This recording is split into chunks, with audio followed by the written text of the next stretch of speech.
Hello friends, कैसे हैं? I hope आप सभी लोग अच्छे होंगे। फ्रेंड्स, आज हम क्लास 12 का पहला चैप्टर ठोस अवस्था सॉलिड स्टेट को पढ़ेंगे। तो चलिए स्टार्ट करते हैं। सॉलिड स्टेट ठोस अवस्था।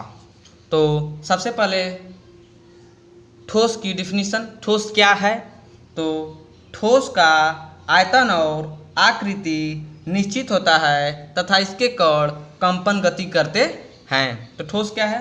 ठोस का आयतन और आकृति निश्चित होती है तथा इसके कण कंपन गति करते हैं। फ्रेंड्स, आपने बचपन की कक्षाओं में ठोस, द्रव, गैस के बारे में पढ़ा होगा।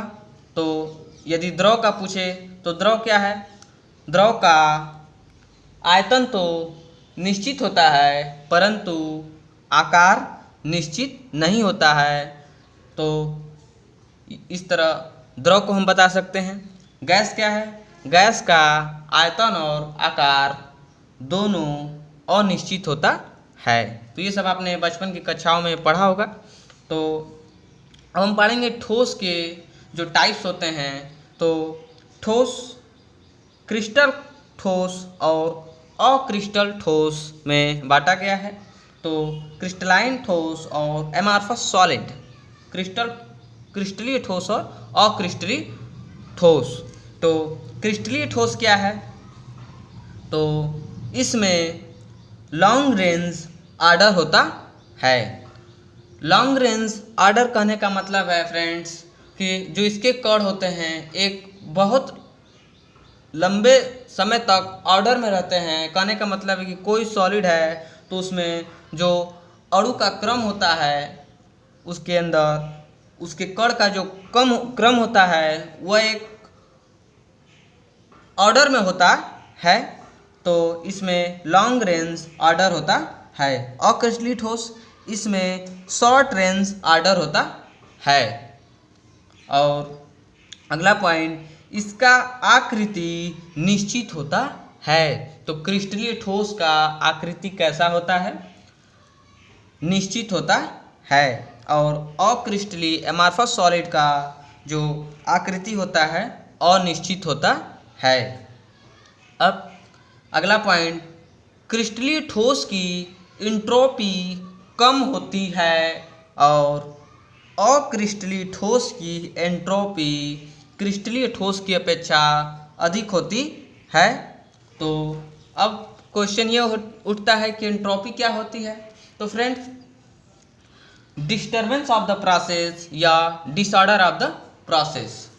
तो एंट्रोपी क्या है? जैसे आप अपने क्लास के प्रेयर करते समय बिल्कुल सीधी लाइन में खड़े हैं तो उस समय आपकी एंट्रोपी बिल्कुल जीरो के बराबर होगी। यदि आप बिल्कुल स्ट्रेट लाइन में इसी तरह खड़े हैं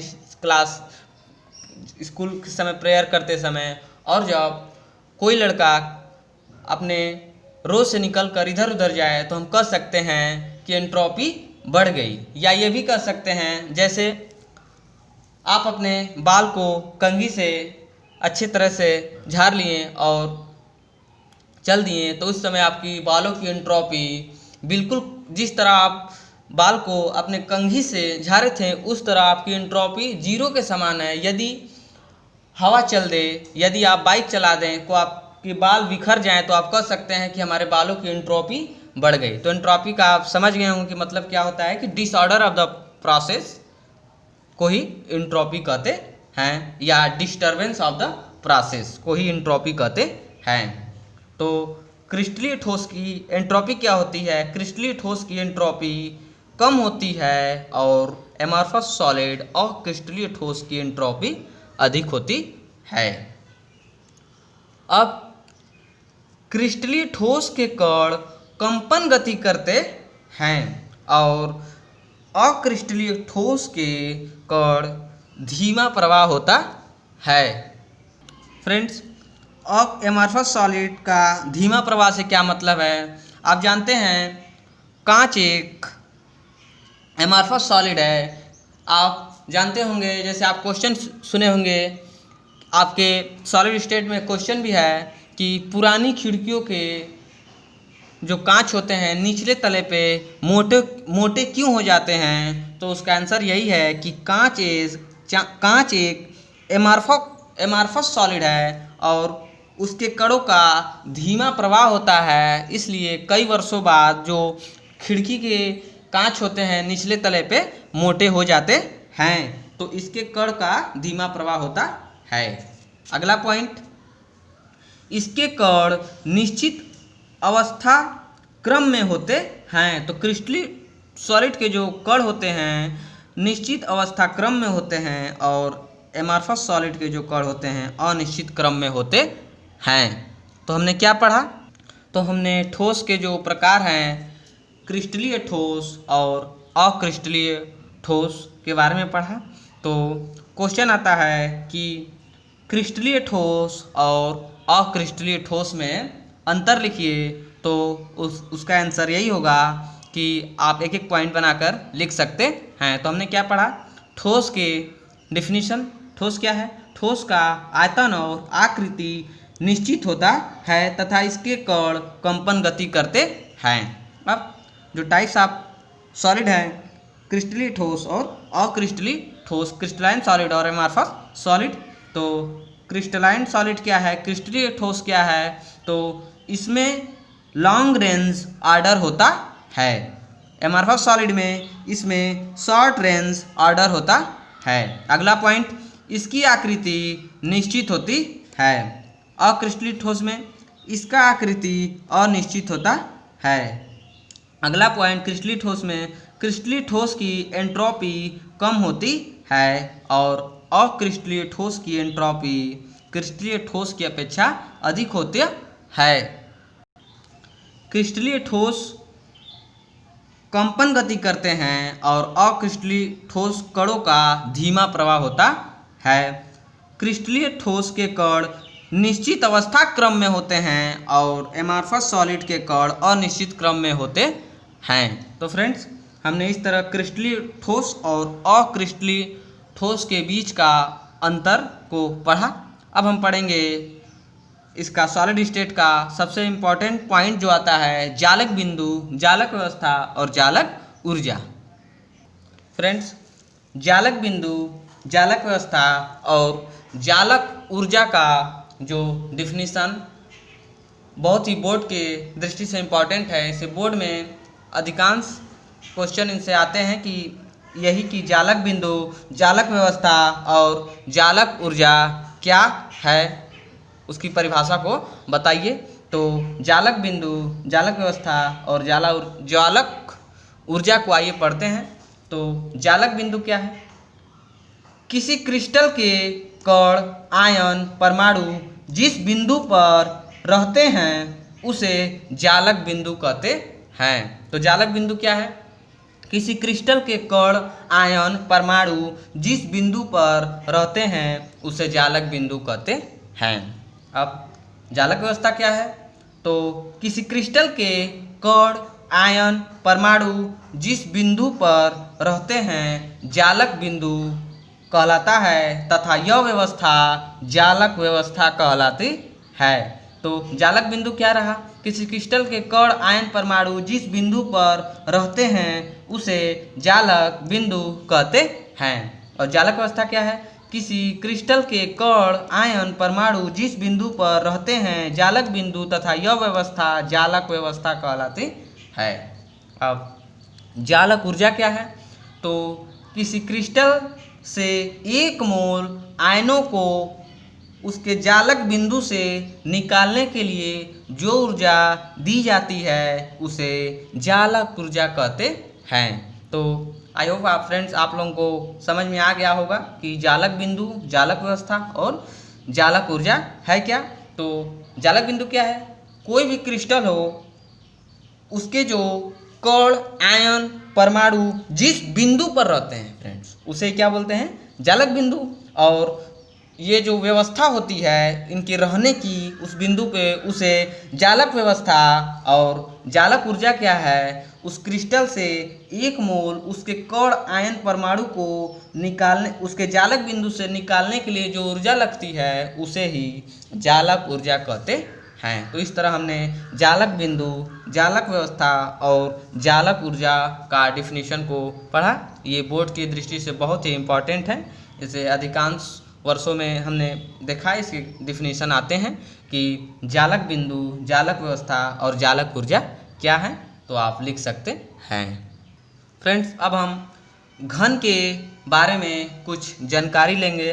फ्रेंड्स, सॉलिड स्टेट पढ़ने के लिए आपको घन के बारे में जानकारी होना चाहिए। घन क्या है, उसमें कितने कोने हैं, कितने फलक हैं, कितने किनारे हैं।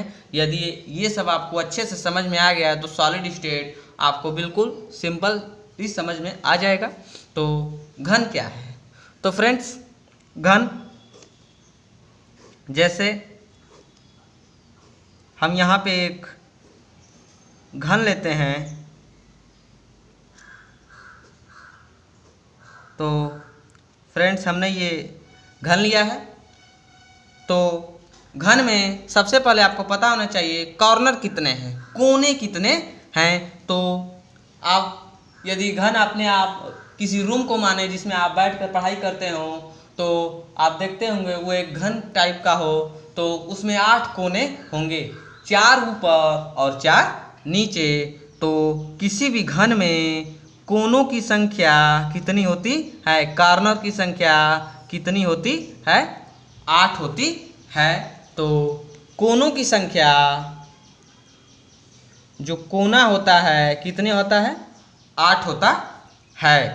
अब कोना 8 होता है और एक कोना 8 कमरों में कॉमन होता है। अब कैसे कॉमन होता है एक कोना 8 कमरों में, तो यदि आप अपने घर को एक क्यूब माने, अपने रूम को एक क्यूब माने, तो एक कोना पे आप 8 घर को जोड़ सकते, 8 रूम को जोड़ सकते हैं। कैसे, जैसे आपका कोना आप ये वालों को मानते हैं, तो इसके बगल में एक यहाँ घर बना सकते हैं और इसके बगल में एक यहाँ घर बना सकते हैं और इसके भी बगल में एक यहाँ घर बना सकते हैं। तो ये कोना 4 कमरों में नीचे और 4 कमरों में ऊपर कॉमन हो सकता है। जैसे यहाँ ये कोना 1 2 3 4 4 ऊपर कमरों में कॉमन होगा और 4 नीचे कमरों में कॉमन होगा। तो एक कोना 8 कमरों में कॉमन होगा। तो इम्पॉर्टेंट पॉइंट है ये कि एक कोना, एक कॉर्नर कॉमन 8 कमरों में कॉमन होगा। एक कोना 8 कमरों में कॉमन होगा, एक कोना 8 कमरों में कॉमन होगा। इसको समझने के लिए आप जिस रूम में पढ़ाई करते हैं उसके सामने किसी भी कोने को माने और उसके बगल में उसके बगल में, घर के बगल में आपके 4 कमरे एक फ्लोर में और ऊपर 4 कमरे फ्लोर में होंगे।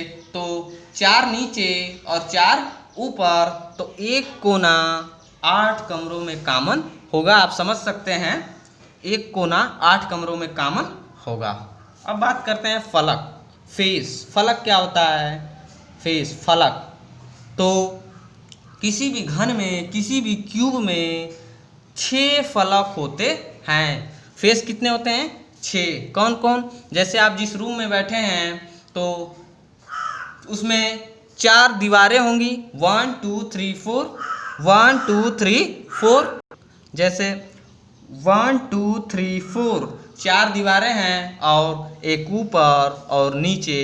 तो एक जो फलक होते हैं 6 होते हैं। किसी भी घन में फलक कितने होते हैं, 6 होते हैं। जैसे आप रूम को अपने घन माने तो 4 दीवारें और एक आपका छत और एक आपका फर्श। तो फलकों की संख्या किसी भी क्यूब में कितना होता है, 6 होता है। अब हम बात करते हैं किनारों की। किसी भी घन में किनारे कितने होते हैं, और ये भी आपको बताएं कि फलक, एक फलक एक फेस दो कमरों में कॉमन होता है। जैसे आप जिस कमरे में बैठे हैं किसी भी दीवार को लें और उसके बगल में एक और केवल कमरा बना सकते हैं, तो एक दीवार दो कमरों में कॉमन हो सकती है। तो एक फलक दो कमरों में कॉमन होगा या एक फेस दो कमरों में कॉमन होगा। तो एक फलक दो कमरों में कॉमन होगा। एक फलक दो कमरों में कॉमन होगा। जैसे यहाँ हमने बताया था कि एक कोना 8 कमरों में कॉमन होगा और एक फलक दो कमरों में कॉमन होगा। और किसी भी क्यूब में या घन में कोनों की संख्या 8 होती है और फेस फलक की संख्या 6 होता है। अब हम बात करते हैं किनारा एज। किसी भी घन में कितने किनारे होते हैं? तो किनारा क्या है? तो किसी भी घन में 12 किनारे होते हैं। तो किसी भी क्यूब में घन में किनारों की संख्या 12 होता है। एज की संख्या 12 होता है किसी भी घन में। और एक किनारा 4 कमरों में कॉमन होता है। तो एक किनारा 4 कमरों में कॉमन होता है। कैसे? जैसे आप अपने रूम में बैठे हैं तो किनारा यही है। जैसे किनारा 1 2 3 4 और 5 6 7 8, चारों पर 4 नीचे, ये 9, ये 10, ये 11 और 2 और 1 12। तो किनारों की संख्या कितनी है? 12। कैसे? 1 2 3 4, 4 नीचे, 1 2 3 4, 4 ऊपर, 4 4 8 और 2 इस साइड और 2 इस साइड, 1 2 3 4। तो किसी भी रूम में किनारों की संख्या 12 होता है और एक किनारा 4 कमरों में कॉमन हो सकता है या एक किनारा 4 कमरों में कॉमन होता है। जैसे हम ये किनारा लें तो इसके अगल बगल 3 कमरे होंगे तो ये 4 कमरा पूरा होगा। तो एक किनारा 4 कमरों में कॉमन होगा। तो फ्रेंड्स, इस तरह हमने घन के बारे में जानकारी ली कि किसी भी घन में कितने कोने होते हैं? 8। कितने फेस होते हैं? 6। कितने किनारा होते हैं? 12।